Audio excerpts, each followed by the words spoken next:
vocês como colocar Minecraft no Creative. Vou usar o baú aqui para guardar o meu item.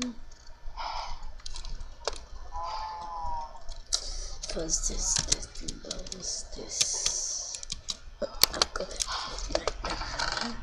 Rapidamente. Vou colocar no Criativo, né?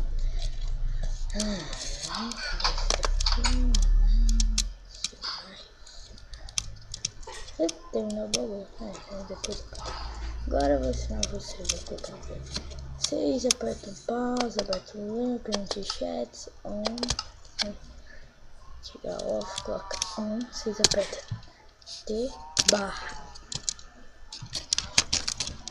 Game. Opa, peraí, escrevi errado.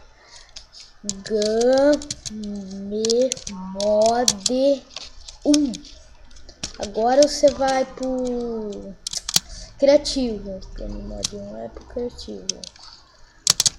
Criativo, aqui ó, meus itens, tudo as coisas, Criativo. Agora eu vou ensinar vocês a colocar no Survivor de volta. Aperta barra Game Mode 0. Aí moleque, agora eu coloquei no Criativo, no Survivor e tudo.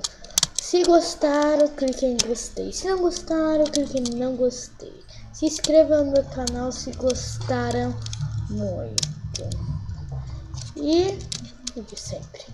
Falou, galerinha do YouTube.